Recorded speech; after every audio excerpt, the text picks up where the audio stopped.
जादूगर की लानत पहला बाब। जादुई सल्तनत और इसका राज सदियों पुरानी एक खूबसूरत और विसिया सल्तनत थी जिसका नाम नूरस्तान था। इस सल्तनत के बादशाह का नाम बादशाह दरिया था, जो अपनी हिकमत, बहादुरी और इंसाफ पसंदी के लिए मशहूर था। सल्तनत खुशहाल थी, लेकिन एक ऐसा राज था जो सबसे छिपाया गया था। शाही दरबार के नीचे एक कदीम दरवाजा था जिसे कभी नहीं खोला गया था। कहा जाता था कि इस दरवाजे के पीछे एक ताकतूर जादूगर जहराल कैद था। जहराल कभी सल्तनत का सबसे बड़ा जादूगर था, लेकिन उसकी ताकत इतनी खतरनाक हो चुकी थी कि बादशाह ने उसे कैद कर दिया था। दूसरा बाब।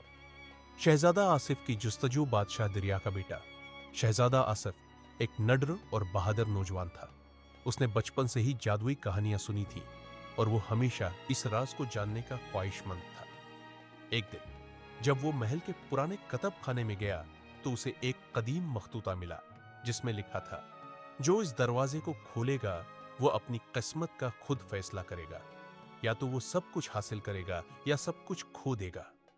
शहजादा आसिफ के दिल में जस्तजू जाग उठी और उसने फैसला किया कि वो इस राज से पर्दा उठाएगा। तीसरा बाब। शहजादी महानूर का ख्वाब।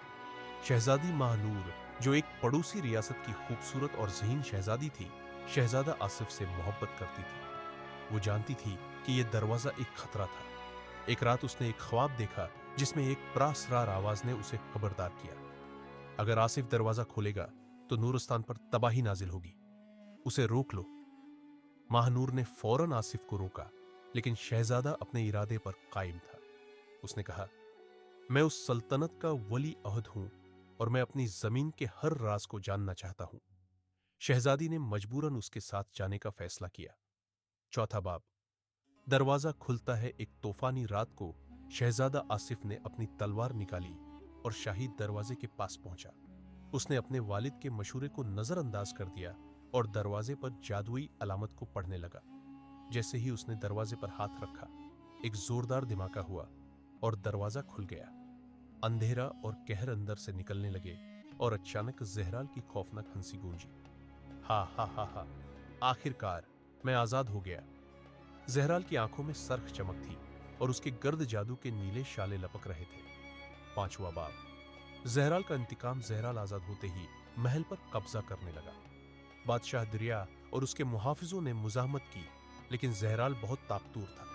उसने एक जादुई तूफान खड़ा कर दिया जिससे आसमान सर्क हो गया और जमीन लरजने लगी। शहजादा आसिफ ने अपनी तलवार निकाली और जहराल पर हमला किया, लेकिन जादूगर ने एक झटके में उसे दीवार से दे मारा। शहजादी महानूर ने दुआ की और अपने वालिद की दी गई जादुई अंगूठी को चमकाया, जिससे जहराल चंद लम्हों के लिए कमजोर हो गया। छठा बाब।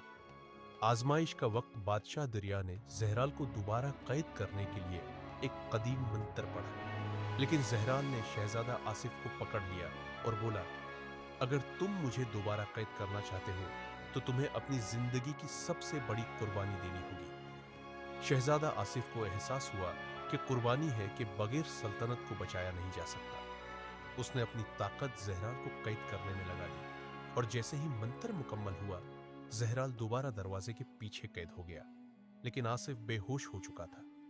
बादशाह दरिया ने बेटे को गोद में उठाया और पूरे दरबार में खामोशी छा गई। सातवां बाब। मोहब्बत की ताकत। शहजादी महानूर ने आसिफ का हाथ थामा और रो पड़ी। नहीं, तुम मुझे छोड़कर नहीं जा सकते। अचानक उसकी आंखों से निकलने वाले आंसू आसिफ की पेशानी पर गिरे और एक रोशनी चमकने लगी। आसिफ की सांसें बहाल हो गई और वो आंखें खोलकर बोला, क्या मैं अभी भी जिंदा हूं? महानूर मुस्कुराई और बोली, मोहब्बत हर जख्म का इलाज है।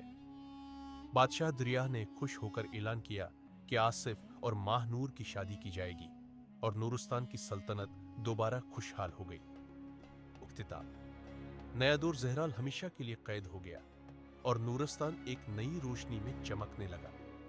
बादशाह दरिया ने ऐलान किया, ताकत जादू में नहीं बल्कि मोहब्बत, कुर्बानी और अक्ल में है। यूं शहजादा आसिफ और शहजादी महानूर की कहानी तारीख में हमेशा के लिए अमर हो गई।